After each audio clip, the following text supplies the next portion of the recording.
Hi friends, welcome to the mind mapping lectures. So preparation speed up చేస్తున్నారు అనుకుంటున్నా, ఎందుకంటే అటు తెలంగాణ ఇటు ఆంధ్రాలో కూడా నోటిఫికేషన్ వస్తున్నాయి. సో టైం అయితే వేస్ట్ చేయొద్దు. మీకు తగ్గ ప్రిపరేషన్కి తగ్గ మెటీరియల్ అనేది నేను మీకు ఇస్తున్నా. సో దాంట్లో భాగంగానే న్యూ ఇండియా సమాచారం మోస్ట్ ఇంపార్టెంట్ మ్యాగజైన్ ఏదైనా ఉన్నదంటే వాటిలో ఇదొకటి. సో ఎందుకంటే గవర్నమెంట్ ఆఫ్ ఇండియా అఫీషియల్గా వస్తున్నటువంటి మ్యాగజైన్ ఇది. సో ఈ ఫిబ్రవరి 16 to 28. సో 16 to 28 దీంట్లో కొంచెం ఎక్కువగా ఉందండి కంటెంట్. అప్రాక్సిమేట్లీ ఒక 17 పేజెస్ వచ్చింది. సో టోటల్ ఓవరాల్గా కవర్ చేశాను. బడ్జెట్ కూడా ఇందులోనే కవర్ అయిపోయి ఉంటుంది. So no need to worry. Next budget economic సర్వేకి సంబంధించి చాలామంది బుక్స్ అడుగుతున్నారు. సో ప్రజెంట్ మేము అదే ప్లాన్లో ఉన్నాం. సో వితిన్ డేస్లో అది మీకు రిలీజ్ చేయడం జరుగుతుంది. ప్రింటెడ్ వెర్షన్, ఈ బుక్ అనేది అవ్వదు, ఎందుకంటే ప్రింటెడ్ వెర్షన్లోనే అది రిలీజ్ చేయడం జరుగుతుంది. సో డోంట్ వరీ, ఇంతవరకు వెయిట్ చేస్తారు, మరికొద్ది ఫ్యూ డేస్ వెయిట్ చేయండి, ఎందుకంటే అది కొంచెం ఫైనల్ డ్రాఫ్టింగ్ అవుతుంది. నెక్స్ట్ ఇండియన్ పాలిటీ అనేది అమెజాన్లో కూడా అవైలబిలిటీగా ఉందండి. సో ఎవరైనా పర్చేస్ చేయాలనుకున్నారంటే అమెజాన్లోకి వెళ్ళి డైరెక్ట్గా మీరు మైండ్ మ్యాపింగ్ పబ్లికేషన్స్ అని కొడితే చాలు, ఆటోమేటిక్గా మన బుక్ వచ్చేస్తుంది. సో వితిన్ డేస్లో మీరు అక్కడ పేమెంట్ కంప్లీట్ అయిపోయిన తర్వాత వితిన్ డేస్లో మీకు బుక్ కూడా వచ్చేస్తుంది. ఎవరికైనా ఒకవేళ ఇండియన్ పాలిటీ బుక్ కావాలంటే నేను డిస్క్రిప్షన్లో లింక్ పెడతాను, ఒకసారి మీరు వెళ్ళి చెక్ చేసుకోవచ్చు. సో ఇక్కడికి వచ్చేటప్పటికి సో ఈ మ్యాగజైన్లో నేను ఏంటంటే ఇంపార్టెంట్ ఆస్పెక్ట్స్ మాత్రం చెప్తున్నా. సెకండ్ పార్ట్లో రిమైనింగ్ అంతా కూడా నేను మీకు ఇన్ఫర్మేషన్ అంతా కూడా ఇస్తాను. సో ఇక్కడ చూడండి, ఫస్ట్ వన్ వచ్చేటప్పటికి ఏంటంటే అమృత్ ఉద్యాన్. సో అంటే రాష్ట్రపతి భవన్లో ఉన్నటువంటి గార్డెన్కు పేరు మార్చారు. సో అమృత్ ఉద్యాన్ అనే పేరు అనేది అక్కడ పెట్టడం జరిగింది. సో నెక్స్ట్ వన్, రాష్ట్రపతి ఉద్యాన్ ఉత్సవ్ని 2023లో జనవరి 29లో జరిపించడం జరిగింది. అంటే ఉత్సవ్, ఆ పేరు మార్పులు అనేవి జరిగాయి. వీటితో పాటు ఏంటంటే ఈ గార్డెన్కి వచ్చేటప్పటికి జనవరి 31 నుంచి మార్చి 31 వరకు ప్రతి సోమవారం, మార్చి 8 నెక్స్ట్ అంటే ప్రతి సోమవారము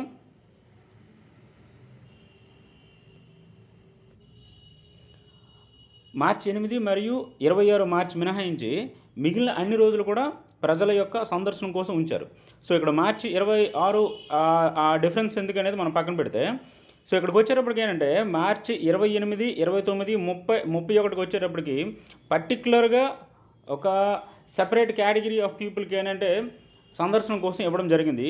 28 అనేది చూడండి రైతుల కోసం, 29 అనేది ఏంటంటే దివ్యాంగుల కోసం, 30 అనేది ఏంటంటే పారామిలిటరీ ఫోర్సెస్ నెక్స్ట్ పోలీసు వాళ్ళ కోసం, 31 అనేది మహిళలకు, ప్రత్యేకించి గిరిజన మహిళల కోసం ఇది ప్రవేశం కల్పించడం కోసం కేటాయించినటువంటి రోజులు. సో ఇది మనకి ఓవరాల్గా ఉద్యాన్, అమృత ఉద్యాన్ అనే పేరు మార్పు తర్వాత జరిగినటువంటి విశేషాలు. ఇవన్నీ కూడా జనవరి 29న జరిగినటువంటి ఉత్సవంలో ప్రకటించడం జరిగింది. సో నెక్స్ట్ వన్, ప్రధానమంత్రి జనధన్ యోజన. సో దీనికి వచ్చేటప్పటికి ఏంటంటే ఇది మ్యాక్సిమం అందరికీ తెలిసే ఉంటుంది. బట్ ఏంటంటే దీనిలో మనకి ఇంపార్టెంట్ ఆస్పెక్ట్ ఏదైనా ఉన్నదంటే చూడండి, ఈ ఫస్ట్ ఇచ్చినటువంటిది. సో దీని కింద తెరిచినటువంటి మొత్తం ఖాతాలు 47.84 కోట్ల బ్యాంక్ ఖాతాలు అనేవి తెరవడం జరిగింది. మరియు దీంట్లో ఉన్నటువంటి నిల్వలు అంటే 2022 డిసెంబర్ నాటికి 1.80 లక్షల కోట్లు అందులో నిల్వలు ఉన్నాయి. అంటే సేవింగ్ అకౌంట్ ఓపెన్ చేస్తారు కదా, అందులో ఉంచినటువంటి అమౌంట్. సో వీరిలో మనకి మొత్తం 47.84 కోట్లలో 26.54 కోట్ల మంది మహిళలు ఉన్నారు. సో ఇది మనకి ఇంపార్టెంట్. టోటల్ మొత్తం ఎన్ని అకౌంట్లు ఓపెన్ చేశారో అందులో మనకి మహిళలు ఎంతమంది, ఎందుకు అంటే పర్టికులర్గా చెప్తున్నాం. ఎగ్జామ్ ఓరియంటేషన్లో మహిళలకు సంబంధించి ఏది వచ్చినా సరే మనం ఇంపార్టెంట్ ఆస్పెక్ట్లో అది గుర్తుపెట్టుకోవాలి, ఎందుకంటే వాటికి సంబంధించి ఖచ్చితంగా ఏదో ఒక బిట్ అనేది వస్తూనే ఉంటుంది. ఇది మనకి అంటే ఈ జనధన్ యోజనకు వచ్చేటప్పటికి ఏంటంటే ఇది మనకి most important. So next one, ప్రధానమంత్రి భారతీయ జన ఔషధ్ పరియోజన. సో దీనికి వచ్చేటప్పటికి ఏంటంటే కేంద్ర ప్రభుత్వం ఒక లక్ష్యాన్ని పెట్టుకుంది. సో ఏంటి లక్ష్యం అంటే 2024 నాటికి జన్ ఔషధ కేంద్రాలను 10,000కు పెంచాలని ప్రభుత్వం అనేది ఒక లక్ష్యంగా పెట్టుకున్నది. ఇది మనకు డైరెక్ట్గా వచ్చేసే బిట్. సో 2024కి కేంద్ర ప్రభుత్వం ఎన్ని జన ఔషధ కేంద్రాలను ప్రవేశపెట్టాలని లేదా స్థాపించాలని లక్ష్యంగా పెట్టుకున్నారంటే 10,000. సో 2024 ఎలక్షన్ టైంకి ఈ టోటల్ 10,000 అనేది వాళ్ళు రీచ్ అవుతారు. అండ్ నెక్స్ట్ వన్, మీకు ఇది ఆల్రెడీ నేను చెప్పా, ఫ్రీడమ్ మూమెంట్లో ఫ్రీడమ్ ఫైటర్స్ వాటికి సంబంధించి మ్యాగజైన్లో హెవీగా ఇస్తున్నారు. సో ఖచ్చితంగా మనం ఇవి చదువుకోవాలి. అంటే మీరు చదివే ఇండియన్ హిస్టరీతో పాటు వీటిని కూడా లింకప్ చేసుకుని చదువుకోవాలి. ఇందులో ఫస్ట్ వన్ వచ్చేటప్పటికి ఏంటంటే మౌలానా అబుల్ కలాం ఆజాద్. సో ఇతని గురించి ఒక ఫ్యూ బాక్సెస్ మాత్రమే నేను ఇచ్చి, అవి కూడా ఇంపార్టెంట్వి. సో ఇక్కడికి వచ్చేటప్పటికి ఏంటంటే ఫస్ట్ వన్, ఇతను ఒక ఉర్దూ పత్రికను నడిపారు. ఉర్దూ పత్రిక పేరు ఏంటంటే ఆల్ హిలాల్. సో ఇదేంటంటే 1912లో ప్రారంభమైంది, కానీ 1914లో బ్రిటిష్ వారు దీన్ని నిషేధించారు. ఎందుకంటే నిషేధించారు అంటే మీకు అక్కడ అర్థమయ్యే ఉంటుంది. సో అతను ఏంటంటే బ్రిటిష్ ప్రభుత్వానికి వ్యతిరేకంగా అందులో ప్రచురణలు చేశారంటే ఆటోమేటిక్గా దాని యొక్క ఆ పత్రిక అనేది ఆటోమేటిక్గా బ్యాన్ అయిపోతుంది. నెక్స్ట్ వన్, అది బ్యాన్ అయిన తర్వాత అతను ప్రారంభించినటువంటి వారపత్రిక ఆల్ బలాగ్. సో ఆల్ బలాగ్ అనేది వారపత్రికను ప్రారంభించారు. సో ఇతని స్పెషల్ ఏంటంటే స్వతంత్ర భారతదేశానికి మొదటి విద్యాశాఖ మంత్రి. 1947-58 మధ్యన విద్యాశాఖ మంత్రిగా పనిచేశారు. ఇతని యొక్క ఆత్మకథ పేరు ఇండియా విన్స్ ఫ్రీడమ్.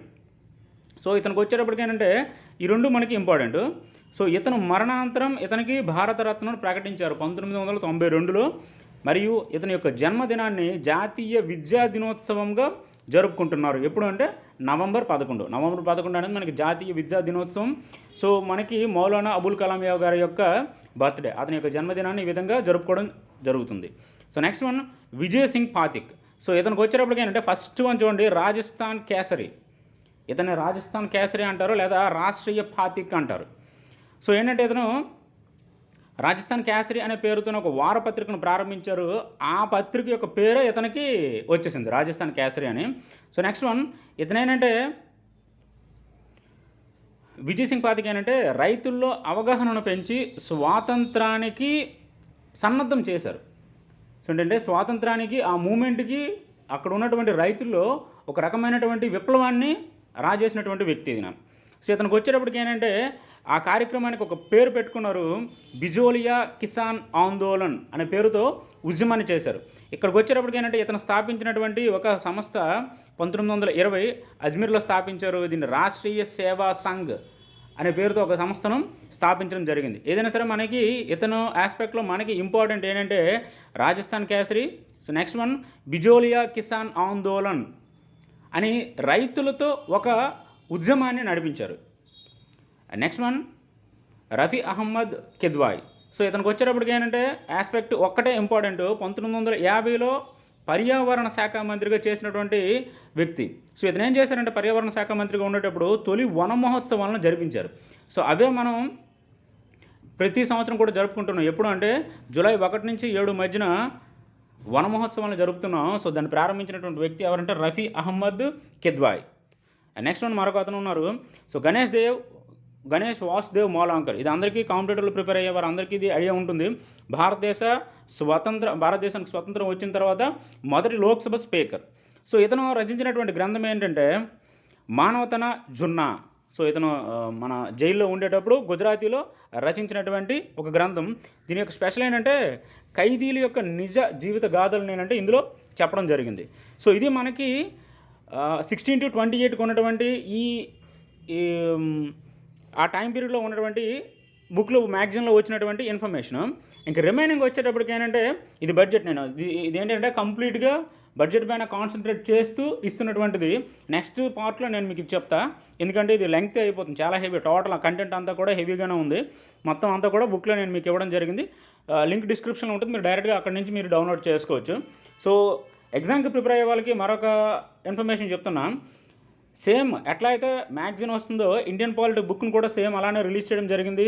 మీరు అమెజాన్కి వెళ్ళారంటే అక్కడ మైండ్ మ్యాపింగ్ పబ్లికేషన్స్ అని టైప్ చేస్తే ఖచ్చితంగా బుక్ అక్కడ మీకు ఉంటుంది. డైరెక్ట్గా మీరు అక్కడ నుంచి ఆర్డర్ చేసుకోవచ్చు. స్పెషల్ ఏంటంటే తక్కువ టైంలో టోటల్ కంటెంట్ అంతటిని కూడా మీరు రిఫర్ చేసుకోవచ్చండి. సో మీరు ఎక్కడెక్కడ ఎన్నెన్నో బుక్స్ చదివే ఉంటారు, ఓకే. సో దీంట్లో ఉండే స్పెషల్ ఏంటంటే తక్కువ టైంలోనే మీరు టోటల్ ప్రిపరేషన్ అంటే ఫ్యూ డేస్లోనే మీ యొక్క సిలబస్ని కంప్లీట్ చేసే అవకాశం ఉంటుంది. ఇంక్లూడింగ్ వీటితో పాటు ఏంటంటే మీకు వీడియో కోర్సెస్ కూడా మీకు వస్తాయి. ఆ ప్రాసెస్ కావాలనుకుంటే మీకు ఇక్కడ నెంబర్ ఉన్నది కదా, ఈ నెంబర్కి మీరు కాల్ చేశారంటే మీకు టోటల్ ఇన్ఫర్మేషన్ అనేది చెప్పడం జరుగుతుంది. So thank you friends, second పార్ట్లో మళ్ళీ కలుద్దాం. Thank you for watching.